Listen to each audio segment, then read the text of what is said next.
Welcome back to the channel and welcome back to another quick pick prediction video. In this video, I'll be predicting the bantamweight bout between Chris Gutierrez versus Quang. And how do I feel about this one right here is I'm going average confidence Chris Gutierrez to beat Quang, and it's a good average confidence to beat Quang. But yeah, with this one, Javid Basharat has fallen off the card for whatever reason. So in comes Quang. He was supposed to be on the contender series, I think the next week or some week after, but he was supposed to be on the contender series, so now he's getting promoted to the UFC to come in on short notice and fight Chris Gutierrez. Solid enough fighter, but I think it's a huge step up. Obviously, it's a huge step up. It's not even I think, it is a huge step up.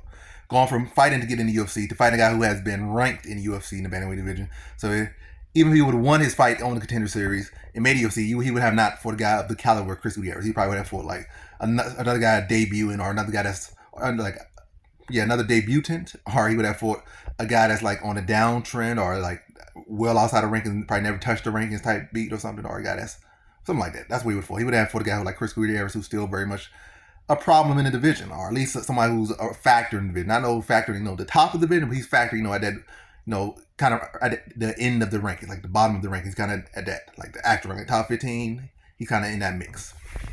But nonetheless, how do I feel about the actual matchup? I think Chris Gutierrez, he has fought styles. Like he's fought heavy-handed Asian fighters. They got okay boxing. They know how to put some weight behind that punches. They can explode and land some clean shots. Okay fundamentals with good power and explosion. He's fought guys like that before, and I feel like Quang Lee's kind of the same category. He got some fake submission on his records, but he just does what a fighter who does when he does what fighters do when they're trying to pad their record and they're trying to build a portfolio. I'm fighting a guy who's 0-14. Let me get my submissions. Oh, the guy's 5-4, but he really could be 5-100. Like that's his talent level. I'm gonna get a sub one. Like that's like those 5-4 got like 7-500 people and below 500 people, and people that just don't have wins at all. So he got 3 subs on the record. They all over legit tomato can. Like the guy that was debuting, a guy who was like 0-10 or something, and a guy who was like 5-4 or something going into the fight. So yeah, I'm not rating his grappling that much, and I think Gutierrez should be able to address any grappling he does.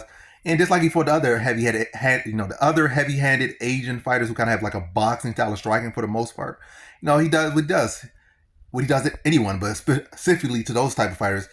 Chew the legs up, chew the calves up, so they can't really plant, can't really work behind a jab, can't really get nothing going, and then slowly start to up his offense. So he needs to come out very fast because you got to respect that power was coming back at you early. So try to be on his toes a little bit more, chew up the legs, and then as the fight goes on, then he started letting his own offense come along. And I think it's gonna play out the same way a lot of those other fights that played out, where again it's not as high as some high pace as some of his other fights, and it's probably not gonna end in a finish as some of his other fights have done, because respecting the speed and power. Also the fact that this is just some guy he doesn't even probably didn't even know who was, like a guy he did not know existed until probably like 5 minutes ago. I didn't know this guy existed. So it's gonna be a bit of respecting the power is a bit of I don't know who this guy is, so I gotta fill him out a little bit. He's undefeated, because again he's a debutant. Well, he's debuting in the UFC. He's still very well. Got like 5-0, 5 win fights. I think he got more amateur fights, but as far as pro, he barely has any fights. So he got to feel the guy out. It's not like he's seen. Oh, I seen the guy lose this way. I seen this. I seen that. Like it's very much learning on the job.